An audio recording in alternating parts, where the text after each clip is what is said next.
Chi trova un amico trova un tesoro. È un detto sempre valido e i nostri amici di NordVPN, prezioso partner del canale Dentro la Storia, di amicizia se ne intendono. Infatti hanno riservato a noi e a voi, nostri follower così fedeli, una straordinaria offerta valida per pochissimo tempo, sottoscrivendo infatti un piano biennale, oltre a godere di uno sconto di 4 mesi extra sull'abbonamento stesso, potrete usufruire di un coupon valido per 6 mesi gratis di NordVPN da regalare a chiunque voi vogliate, al vostro miglior amico, la migliore amica, un parente, un conoscente, un figlio, un nipote, chi volete. L'importante è condividere la sicurezza e la possibilità di navigare senza pensieri grazie a NordVPN. Si diceva appunto chi trova un amico trova un tesoro, ma a volte si può trovare un amico che diventa anche un rivale rispettoso delle regole, cavalleresco, oppure un acerrimo nemico, un nemico pericoloso, un nemico da combattere con tutte le proprie forze. L'amicizia a volte può riservare brutte sorprese. Ancora di più la lunga carriera, prima militare e poi politica. Basta poco, a volte, per scoprire di essere stati raggirati in buona fede, oppure che qualcuno ha approfittato, nonostante noi un po' lo sospettassimo, delle nostre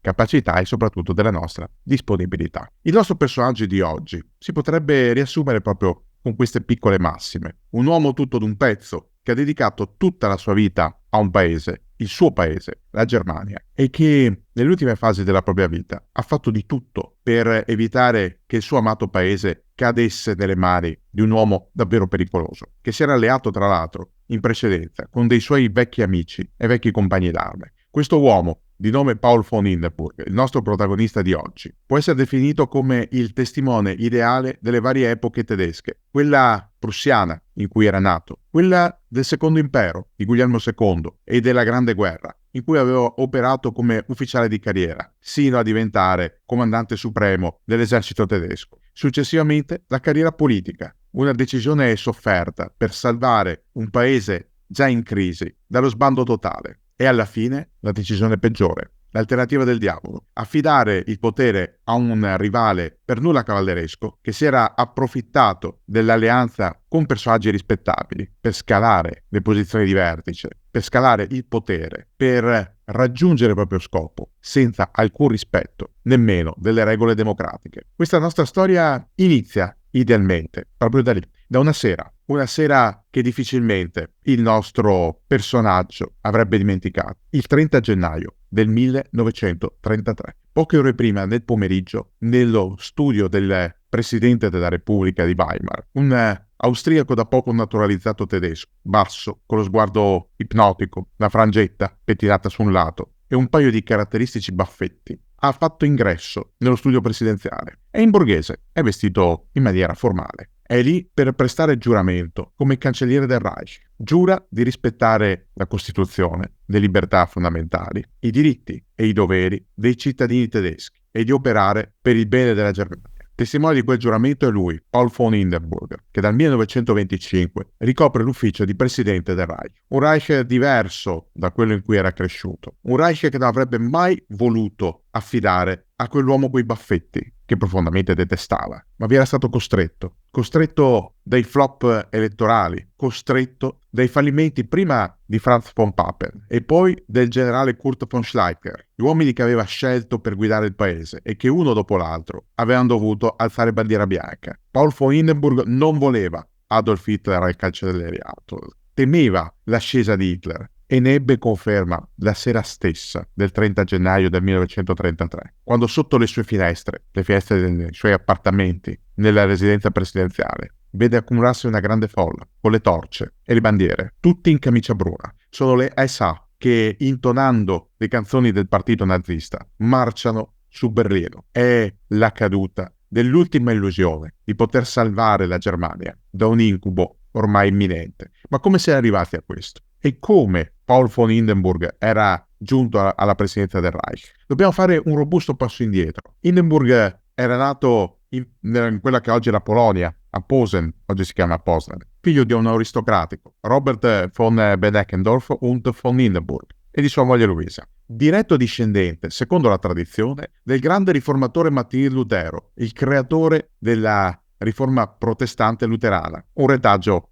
non da poco. Da buon Juncker, da buon esponente della vecchia aristocrazia prussiana. Anche Paul von Hindenburg era stato instradato verso la carriera militare. Aveva svolto l'accademia ed era entrato nei ranghi dell'esercito prussiano in tempo per combattere nella battaglia di Sadova nel 1866, durante il conflitto tra la Prussia e l'Austria. Mentre il Regno d'Italia combatteva la disastrosa, va detto, terza guerra d'indipendenza, in cui, a parte l'episodio di Bezzecca, l'esercito e la marina del Regno d'Italia subivano cocenti sconfitte a Custozza e a Lissa, gli alleati dell'Italia, cioè i prussiani, riuscivano a imporsi nettamente sugli asburgici. Era in corso un cambio epocale di poteri nel cuore dell'Europa. Si sarebbe visto 4 anni dopo, 1870, quando la Prussia configge la Francia del Secondo Impero, costringe all'abdicazione Napoleone III e, oltre ad annettere 2 regioni, l'Alsazia e la Lorena,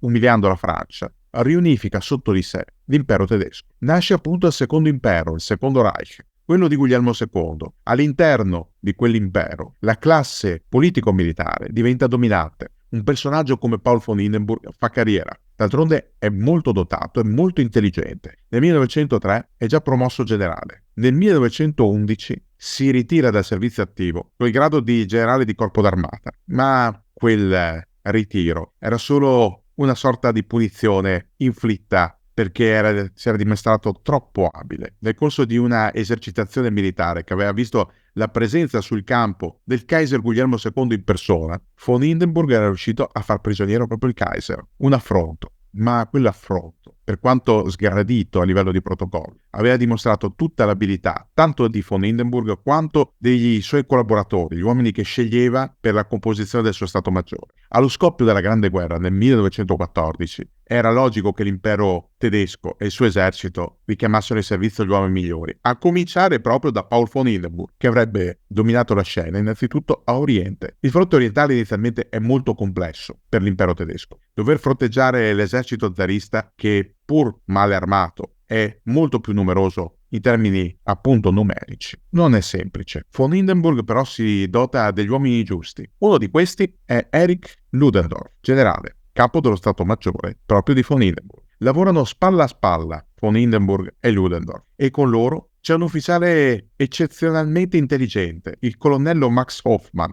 addetto alle comunicazioni, che scopre il segreto dei russi. Scopre infatti una falla nelle prime trasmissioni radiofoniche tra i reparti russi e attraverso quella falla riesce a intercettare le comunicazioni e a stabilire i punti deboli dello schieramento russo, che viene sbaragliato in 2 battaglie, a Tannenberg e ai laghi Masuri. Sono battaglie campali che mettono in fuga l'esercito zarista, che da quel momento non si riprenderà più, e che celebrano la figura di von Hindenburg come eroe tedesco. Regolati i conti a est, von Hindenburg viene nominato capo di Stato Maggiore Generale in sostituzione di un altro vecchio Junker, von Falkenhayn. Von Hindenburg e Ludendorff sono padroni assoluti della scena. Sono loro a dettare l'agenda militare della Germania, compresa la scelta di riprendere quella guerra sottomarina indiscriminata che aveva già prodotto l'ammonimento degli Stati Uniti e che avrebbe causato l'ingresso del gigante nordamericano nel primo conflitto mondiale. Anche a ovest, la dottrina mista di von Hindenburg e Ludendorff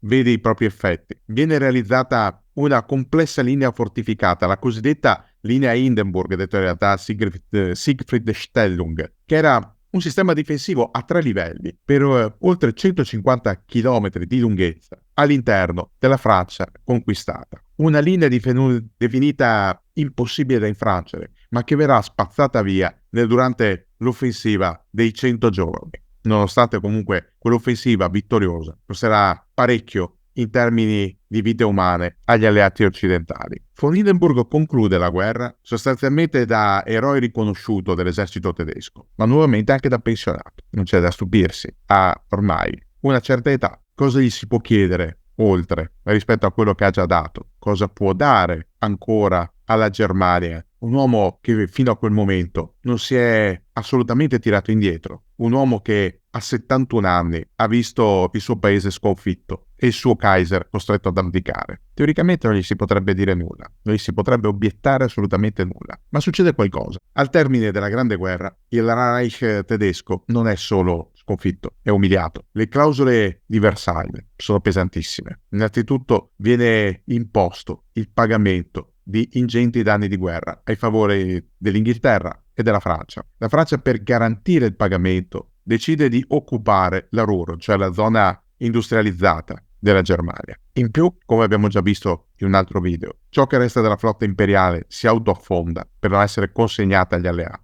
e le direttive di pace impongono una fortissima limitazione agli armamenti. All'interno della Germania i primi anni sono anni di caos. L'abdicazione del Kaiser è stata obbligata da una rivolta, la rivolta dei marinai. Da quel momento in avanti scoppiano sommosse e si creano effimere repubbliche sovietiche sul modello della rivoluzione sovietica leninista a est, in Russia. Quelle repubbliche durano poco, vengono soffocate nel sangue dai Freikorps, formazioni di ex combattenti che invece di riportare le armi negli arsenali le hanno conservate, non hanno dismesso le divise, ma continuano clandestinamente a operare all'interno dei confini tedeschi come corpi di polizia non autorizzata. I Freikorps, in cui si arruolano tanti reduci e che vengono diretti da ufficiali che hanno combattuto soprattutto sul fronte occidentale, sono un fenomeno che viene a lungo taciuto al di fuori dei confini tedeschi. Sarebbe imbarazzante confessare agli alleati occidentali che l'esercito tedesco, che doveva essere completamente disarmato, in realtà tollera ancora la presenza di uomini in armi. Ma è un fenomeno necessario per evitare il disgregarsi completo dello Stato. Attraverso le dure repressioni dei Freikorps spariscono le effimere repubbliche sovietiche tedesche e si affermano situazioni comunque difficili. Una di queste si vive a Monaco di Baviera, l'abbiamo già visto in un altro video del canale, quando il partito dei lavoratori tedeschi, il Deutsche Arbeiterpartei, viene riformato dall'interno, costringendo il suo fondatore Drexler a rassegnare le dimissioni, dalla intromissione di un giovane austriaco, un ex caporale che si era arruolato con un reggimento bavarese durante la Grande Guerra, ferito 2 volte, l'ultima ustionato agli occhi dai gas, e che, inviato a fare la spia della polizia, aveva deciso di cambiare il proprio ruolo, non più ascoltatore interessato dei comizi altrui per riferirne ai propri capi, ma oratore privilegiato di quel partito che da Deutsche Arbeiterpartei diventa l'Onsdap, il partito nazista. Quell'uomo di nome Adolf Hitler è un agitatore pericoloso. Se ne accorgono a Monaco di Baviera, nel cosiddetto putsch della Burgerbräukeller, il putsch della birreria, il tentativo di presa del potere, in cui Hitler si fa spalleggiare, anzi praticamente si difende nell'ombra, Erich Ludendorff. Ludendorff è stato coinvolto nel putsch, non tanto da Hitler, che conosce solo qualche settimana prima, ricavandone tra l'altro una impressione di assoluto disprezzo, tra l'altro ricambiato. È stato Hess, il futuro segretario di Hitler, il cui fratello aveva prestato servizio proprio nello Stato Maggiore di Ludendorff, a creare il contatto. Ludendorff doveva essere la figura di garanzia perché il putsch avesse successo, ma quel putsch fallisce. Alcuni congiurati scappano, molti altri vengono arrestati e condannati. Ludendorff viene prosciolto, non si può mandare in galera un eroe di guerra. Hitler viene condannato, arresti di fortezza. Tutto sommato è anche una pena lieve. Quando esce di prigione, Hitler vede che la situazione sta mutando rapidamente. Nel febbraio del 1925, infatti, cioè nemmeno 2 mesi dopo la scarcerazione di Hitler dalla fortezza, il presidente del Reich, Friedrich Ebert, socialdemocratico, muore in carica. Occorre indire delle nuove elezioni. A quelle elezioni partecipano principalmente 3 candidati. Uno di questi è Paul von Hindenburg, che è stato richiamato in servizio, diciamo così, a 78 anni di età, come figura garantista. Una figura destinata a dare sicurezza a tutti i partiti centristi e conservatori che guardavano con orrore a ciò che era avvenuto in Unione Sovietica e che non si sfidavano assolutamente delle formazioni estremiste a destra. Hindenburg era il loro uomo, ma contro Hindenburg era pronto a schierarsi anche Erich Ludendorff, che, prosciolto dalla questione del putsch, non aveva rinunciato alla carriera politica, aveva annusato l'odore della preda, pensava di diventare davvero il nuovo uomo forte della Germania. Ma Ludendorff aveva sbagliato i suoi calcoli, così come li aveva sbagliati chi lo appoggiava, compreso Hitler, anche se, secondo diversi osservatori, la candidatura di Ludendorff appoggiata da Hitler era solo un tentativo dello stesso Hitler, riuscito, di liberarsi in maniera semplice di una figura ingombrante. Ludendorff perde le elezioni. Il suo exploit è al contrario, va malissimo. Non va meglio a Ernst Thälmann, candidato comunista, che rifiuta di ritirarsi dal ballottaggio a favore di Wilhelm Marx, il candidato cattolico. Così von Hindenburg sale alla presidenza. È l'uomo giusto per riuscire a mettere calma in uno stato sempre più in subbuglio, perché la Germania in quegli anni, dal 1925 al 1933, è un vulcano pronto a esplodere. Non c'è solo l'iperinflazione, non c'è solo la crisi lavorativa, c'è prima di tutto una questione sociale e di ordine pubblico. Nelle strade di tutto il paese, non più solo in Baviera, i nazisti attaccano i comunisti e viceversa. Le violenze a carattere politico sono all'ordine del giorno, i pestaggi, gli incendi, a volte anche gli assassini. Hindenburg reagisce con pugno di ferro, chiede il rispetto delle pratiche istituzionali e democratiche, incarica i suoi uomini di fiducia per calmare la situazione, per isolare gli estremisti, Thälmann da una parte, Hitler dall'altra. Ludendorff si è ritirato, ha capito di essere stato solo usato per mettersi contro al suo vecchio amico, ma non poteva fare molto altro. La sfida finale è tra Hindenburg e le certezze che rappresenta, e i due estremisti, a destra e a sinistra, ed è una sfida che si ripropone alla scadenza naturale del mandato presidenziale. Nel 1932 la Repubblica di Weimar stabilisce che la carica di presidente del Reich duri un settennato, quindi nel 1932 è tempo di votare. Hindenburg è già molto in là con gli anni, non sta bene di salute, ha qualche problema di vista, ha qualche crisi di senilità e anche il suo cuore inizia a perdere qualche colpo. Eppure per i partiti tedeschi, i partiti moderati, i partiti centristi e anche per alcuni partiti di destra è l'unica soluzione contro l'avanzata di Hitler, che nel corso delle varie tornate elettorali dal 1928 al 1930 ha conquistato una bella fetta del Reichstag. Pensate, inizialmente i deputati nazisti sono solo 3, poi diventano 12. Nel 1930 sono 107, tantissimi. È questo che allarma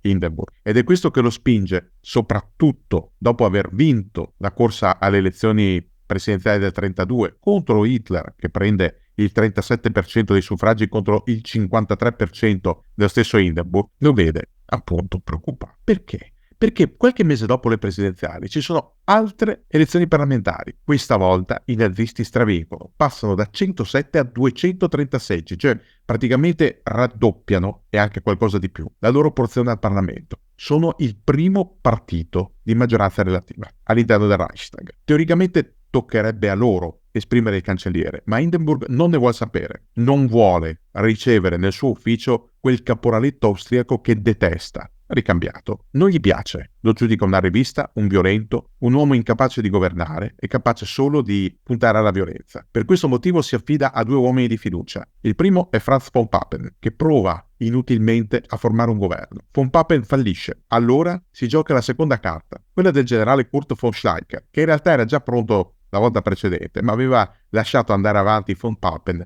in una specie di gioco delle parti. Ma nemmeno von Schleicher, pur cambiando strategia, riesce a contenere la spinta che arriva dal partito nazista. Hitler, è chiaro, lui non ammette in nessun modo di essere sminuito. La maggioranza relativa dei seggi è sua, quindi pretende il cancellierato, pretende il potere. Gli vengono offerte terze e quarte cariche, niente da fare. Hitler arriva al punto di citare l'esempio italiano, il fatto che il re Vittorio Emanuele III abbia dato il mandato di capo del governo a Benito Mussolini per giustificare le sue pretese e alla fine, il 30 gennaio del 1933, Paul von Hindenburg è costretto ad accettare. Pone delle condizioni, pone von Papen come figura di garanzia, come vice cancelliere, spera in qualche modo comunque di contenere Hitler. Tutte le altre strategie hanno miseramente fallito, persino quella di puntare sull'ala sinistra del partito nazista, l'ala di Strasser, che viene sbattuto fuori dal partito e che di lì a poco verrà assassinato in eventi collaterali alla notte dei lunghi coltelli, di cui abbiamo già parlato in un video che trovate nel canale. L'insediamento di Hitler, come detto, avviene il 30 gennaio del 1933, 4 settimane dopo la Repubblica di Weimar. Praticamente già non esiste più. Cosa succede? Avviene un evento traumatico, l'incendio del Reichstag, il casus belli ideale, la distruzione attraverso un incendio di un edificio simbolo della fragile Repubblica. È ciò che serve a Hitler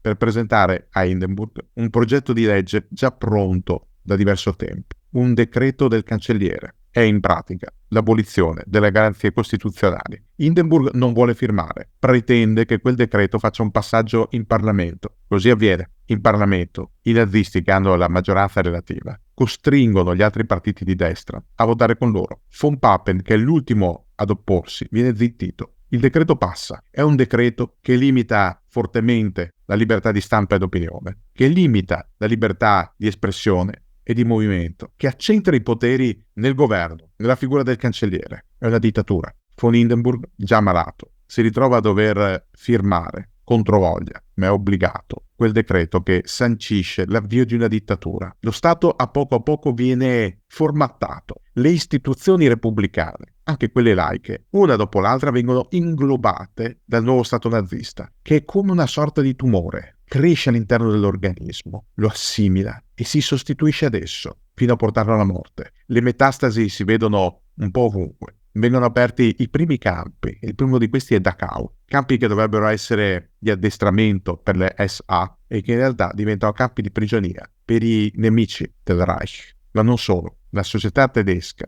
che era stata una società liberale, foriera di grandissimi cambiamenti sociali e filosofici tra l'Ottocento e i primi del Novecento, diventa una società militarizzata. Von Hindenburg non ha più la forza di opporsi, è sempre più malato. Le sue apparizioni in pubblico vengono diradate fino agli inizi dell'estate del 1934. Von Hindenburg ormai è morente, non esce più di casa, viene seguito dai medici. La sua ultima preoccupazione riguarda le SA, le ambizioni di Ernst Röhm di sostituire la Reichswehr, l'esercito regolare, il gioiellino progettato da von Seeckt, in una forza interamente nazista, quindi le SA stesse. Hitler lo rassicura, non accadrà mai, presidente. Hitler ha già in mente la soluzione finale nei confronti delle SA, la notte dei lunghi coltelli, un enorme regolamento di conti che avviene all'interno delle schiere naziste e con la silente acquiescenza di von Hindenburg, che non ha la forza di opporsi alla purga, ma sotto sotto lo appoggia anche per eliminare, ne è convinto, le frange più estreme. Non servirà a nulla. Paul von Hindenburg si spegne il 2 agosto del 1934 a casa sua, a Neudeck, nella Prussia orientale, 2 mesi prima del suo 87° compleanno. I suoi funerali vengono celebrati in maniera grandiosa nel memoriale di Tannenberg, un enorme cimitero monumentale con 8 torri, costruito nelle vicinanze del luogo in cui si era svolta la battaglia della Grande Guerra, che gli aveva dato gloria imperitura. Quel memoriale verrà smantellato a partire dal 1944 e successivamente al termine della guerra, tumulando le sue spoglie da lì, dalla Prussia orientale che viene assorbita dalla rinata Polonia, verso l'ovest, verso Marburgo, dove vengono infine tumulate in quella che era la città onoraria dello stesso Hindenburg. Tannenberg diventa il cimitero degli elefanti, in senso figurato ma anche letterale. Le ultime rimasuglie della Repubblica di Weimar finiscono lì. Ciò che resta della democrazia che mescolava la vecchia aristocrazia prussiana con i partiti liberali e socialdemocratici finisce lì, in questo mausoleo. Da quel momento in avanti ci sarà solo lo Stato nazista, un incubo che cesserà solamente l'8 maggio del 1945, ossia quasi 11 anni dopo la morte di von Hindenburg, che è stato testimone della sua vita di tante Germanie, che sotto sotto aveva sempre sperato in una sorta di restaurazione, magari appoggiando uno dei tanti principi, che si era considerato sostanzialmente solo un servitore dello Stato tedesco, si chiamasse esso impero o repubblica, e che alla fine aveva pure cercato di salvarlo dall'uomo dell'abisso, dal pericolo estremo, da Hitler, ma non ne aveva avuto la possibilità, non ne aveva avuto le forze, non aveva più potuto contare sui vecchi collaboratori che erano stati fondamentali durante la Grande Guerra. Era stato tradito persino dalle persone di cui si fidava. Paul von Hindenburg non poteva più opporsi. Solo i cittadini tedeschi forse avrebbero potuto fare qualcosa, ma alla fine scelsero di piegarsi verso un nuovo Stato, verso una nuova idea di Stato, verso una militarizzazione della società e verso una marcia continua sotto le note dell'Ost-Westlied verso l'abisso della Seconda Guerra Mondiale.